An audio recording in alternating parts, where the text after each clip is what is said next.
I mean, it would be very easy for Seth MacFarlane to play this bumbling idiot captain, and everything's just so on the nose and played for jokes and laughs. He believes in his job. He has wanted to be captain of a starship ever since he joined this academy, and he treats it with the revere and the respect that it deserves. Yeah. And all the characters do as well. Like, I mean, and that's where the greatest comedy comes from, is the fact that they're trying to take this seriously and weird stuff keeps happening to them. Yeah. And the thing about it is, too, it dealt with some of the big issues that we're going through right now as well. Do you remember the episode Majority Rule? Was that the one with the votes? With the up votes and the down votes? Yeah. Which was such an exaggerated sort of parody and parable about what we're going through right now. But the weird thing is, it almost kind of took a detour into the Black Mirror universe, where it's like, this is our future now. Yeah. Where, like, it's all right for being on social media and getting likes and dislikes on a post and whatever. It's just part of being online. But imagine taking that and putting that into the real world. Yeah. Where if you have enough upvotes or enough downvotes, and people can be cruel about it too, because it's all anonymity. So people can go like, I'm going to follow the herd on this one, and I'm going to give you a downvote just because I want to see you suffer. Yeah. And it's just, but again, the weird thing about it is that it's kind of, it's what we're seeing with James Gunn right now. Yeah. Where he made a mistake 10 years ago, and it's kind of ruined his career. Yeah. And it's this idea as well that, there's kids now that are growing up, and they're going straight into this world of Instagram and Facebook and Twitter and all these things, and they're going on there as kids. They're going to say crazy stuff. Mm-hmm. They're going to say stupid stuff. They're going to say inflammatory stuff for a laugh. And 10 years from now, it's going to come back, and it's like, oh, do you remember whenever you were 16 but and not you even made that sexist comment? You're not getting this job. But not even that. It's happening today, right now. I mean, I'm sure you've seen the whole thing with NASA. No, what was this? Oh, yes, the intern. Where the intern said, basically swore and said, oh, this is amazing, I've got a job with NASA. And someone commented underneath, who she clearly didn't know who it was, and said, language, watch your language. Yeah. And she said something horrible back then. In fairness, her comment was pretty rough. Like, it was rough, but it was done in jest. It was. It was like, I don't care what you think. I've got what I wanted. This is fantastic. And he said, well, no, actually, I'm in the company that oversees NASA. Bye-bye.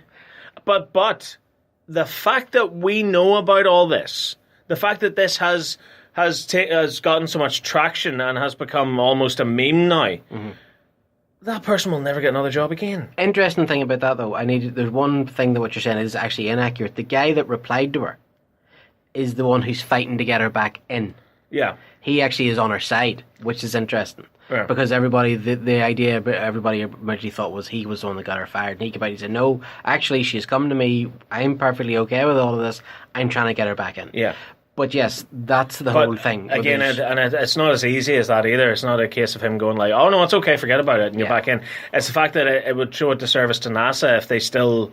If this is representative of the employees that they have working for them. Yeah. That's going to look bad on the company as a whole. Yeah. And they can't have that. I mean, it's the same reason why James Gunn was fired from Disney. Exactly. So it's scary, scary times we're living in, where like nothing is private now. Everything is recorded, everything's monitored, and it can have a serious effect on your life and on your career. Yeah, and of course Black Mirror did actually do an episode on that as well, didn't they? The one with... the entire history of you? Yeah, which was interesting as well, this idea that social media... And it gets back to the whole thing I've said it before in shows that I've done and everything else. If I ruled the world tomorrow, the first thing I would do would be pull the plug on Facebook, Twitter, all that stuff, just get rid of it. I think it's the undoing of us. I think it's the ruination of what we are and who we are. It is, yeah. Like we were so preoccupied with whether or not we could, we didn't stop to think if we should. Yeah, but it's like, isn't it that Australian politician as well a few months ago made a comment about the Irish? Yeah. Where these Irish guys were coming over and they're ripping people off, and she said if an Irish guy comes to your door, don't answer the door.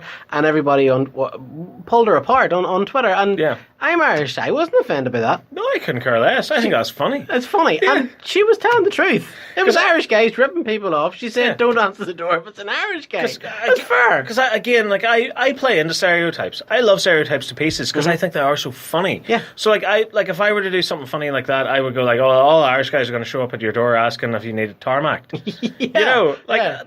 play into your shingles like fixed. Yeah. Yeah. Because I think that's funny. Like we're funny. We're either a bunch of rip-off builders or we're leprechauns. You know, like there's nothing else there. You know, and I think that's funny. Yeah, I don't find anything that offensive. I just don't think that's offensive. You know, I mean, like I heard a great line, and I forget who said it because I think it's been sort of taken in stride by many people now. But it's, I give offence. It's up to you whether or not you want to take it. Take it, yeah. Yeah. So, and I think that's something that we've forgotten in today's society. Did you see the Rowan Atkinson video that came out? Yeah. He nailed 100%. it. He nailed it on the head. Like, we don't need less of this, we need more of this. Yeah. Because it desaturates it. It was like, didn't he use the whole idea about like antibiotics, you know, and the whole, you have to, you know, to fight a virus, you have to be exposed to the virus. Exactly. And offence is exactly the same. Well, it's like whenever we were kids, we were encouraged to play with the kids that had chicken pox, just so we could get it out of our system early. I wasn't, but okay. Well, I was. Like, I still remember those baths, and what is it, baking soda or something? Yeah, okay. Like, I still remember those, like, weird milk stuff. Itchy as all good holy heck. But, you know, like, that's exactly what we need. We need overexposure to it. Yeah. And we need to find it funny. Like the whole reason why I enjoy stereotypes so much is because I genuinely do laugh at them. So if some idiot out there comes out with something that is stereotypical or something that's sexist or something that's racist, you laugh at him and you forget about it. Yeah. Whereas if he comes out with something sexist or racist and you take him seriously, you give him the power. He wins. That's very. I mean, give him the power is exactly what you're doing. Yeah. You know. Whereas if you laugh at, like, I mean, it goes back to this childhood mentality that society is not just being taught anymore, which is that, what do you want? Do you want people laughing at you, or do you want people laughing with you? Exactly. You want people laughing with you, unless you're us, in which case it doesn't really matter as long as they're laughing. That's the key point. But, you know, it is one of those things where, like, if someone comes out with something and says, like, I think all women are scum, or something like that, or I don't like Asian people, or I don't like black people, and everyone goes, oh, you shouldn't say that. That's sexist and that's racist, and you shouldn't do that.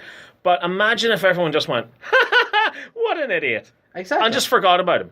Because they know he's talking nonsense. Because we've been living in a society for years and years and years now that know that there's no difference between men and women, or different colours of skin, or different genders, or whatever. We know this.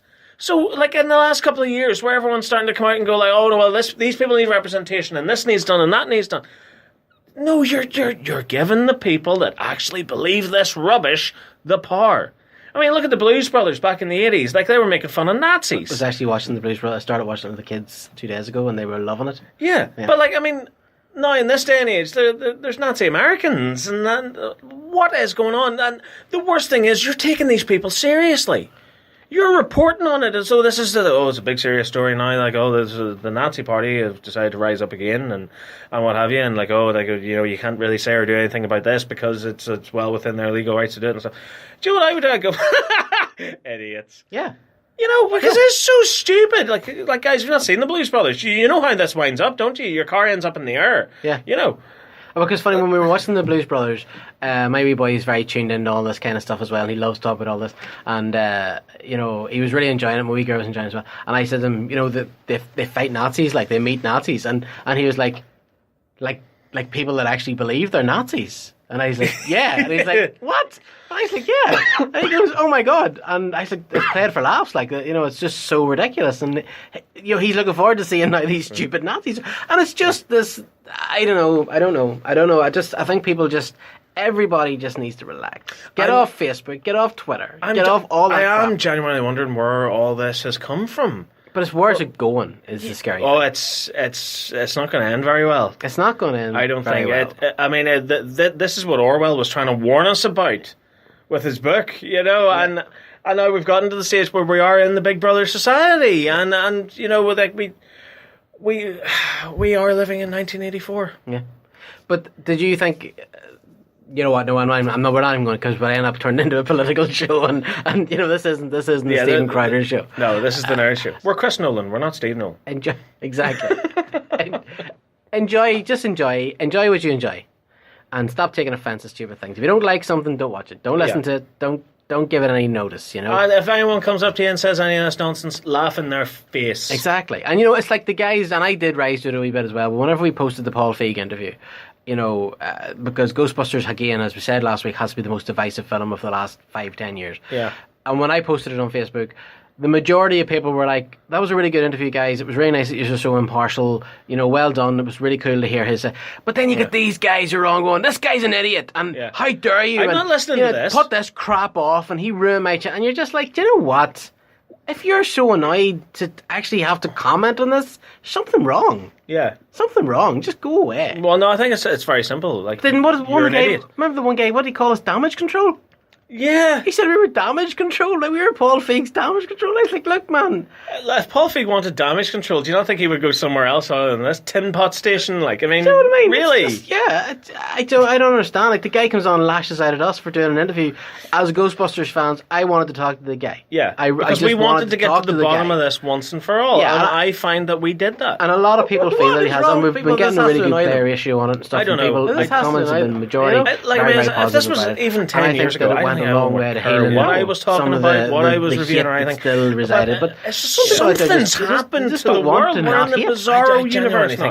I think it's because, and it's something that we have got at before. It's for me, it's just the loudest voices are the ones that I heard them because I've gotten used to it now. Like, and there was a time where I took it seriously, where I genuinely thought, like these are real people with real issues and problems. You get screamed at so much online that eventually you start giving in. People start listening to it, and it starts getting under your skin. And it shouldn't. It shouldn't. And again, I honestly believe that the world would be a hell of a lot better place if we weren't all on our phones reading Facebook and Twitter. Yeah, because I mean, it just Twitter's a cesspit. It is, and it gives voices, and it gives the ability to create a mob of people who all have the similar kind of mindset that this is bad and this needs to be stopped and we have to stop it. Mm-hmm. And whereas if it was just one guy just sitting in his house ranting and raving to whoever will listen about the Ghostbusters shouldn't be women. Yeah. No one would care. Yeah, just don't say that guy. But it's the fact that it's on social media now, it's a blanket across the world. It's a Skynet. Yeah. That's what exactly it is. It's a Skynet. And it allows people that have these similar just stupid, nonsensical thoughts and points of view that allow them to get noise and get traction because they're like, no, this is the most serious and most important thing in the world right now, and we have to kick up a stink about it. Yeah. And the thing about it, the annoying thing about it is that you see online, these people that are urged to do bad things themselves, maybe sometimes even kill themselves, and they're just done by people who have nothing else to do. Yeah. And I honestly think that a lot of the loud voices don't really care. No. They don't really care. They're just getting in to mix stuff up and annoy people. Yeah, I think they get a kick out of it. Yeah. I think that's all it is. I think they care. Well, they just go like, oh, this is so exciting. Yeah. I can get to be completely evil and... there's no ramifications for it because of the anonymity of the internet. Of the internet. And you can always tell whenever you get into, if you end up commenting or streaming it, there's always going to be like a majority or a minority of people who'd be like, how dare you come on here? And then you get the one guy's like, all right, yeah, I see what you're saying, but, what about this? And I think that, and that's the real fan. Yeah. That's the guy who does care, or the girl who does care, or whatever. But the other ones are just hate mongers. But the worst thing is, I think I've noticed about the online culture now, is that if something is good, if something appeases them, they won't make any noise about it because they expect it to be that. So they have no comments, they have nothing to add. They go, I agree with that, and they leave it be. Whereas if someone doesn't agree with your viewpoint or doesn't agree with your mentality or doesn't agree with what is happening to one of their favorite franchises or a franchise that they'd watched years ago and forgotten about, they'll kick up a fuss. So that's why a lot of the comments and opinions online are strictly negative. Yeah. Where it's the ones that it creates the problem itself, if you know what I mean. Where they'll go, look, I hate this, and I'm going to make as much noise about the fact that I hate this as possible. Whereas if it's something positive, they'll just sit back and go like, yeah, that's fine. What else can I get angry about? It's like that. Have you seen the cartoon of the guy standing in the public toilets and he's going to the loo against the urinal on the wall? Yeah. And there's like a line of like 10 empty ones, and this guy walks right past all the empty ones, stands right beside and goes, "I hated the Last Jedi." That's it. Like that is it. That is it. Like this guy just had to tell somebody he hated this movie. Yeah. And and again, it's the whole thing. Anybody who works in retail will know as well that if you give good customer service, most people won't say anything. Yeah, But it's 'cause the that- one because it's person that expected. you annoy that's going to go on Facebook and say, oh, this Yeah. guy did this, or this food was horrible, or this, you know. I need to speak to the manager. That's the person that's going to go on and get their voice heard. Yeah. So here's the thing. You know what? Maybe this is what we do, okay? From now on, if you go to a movie, if you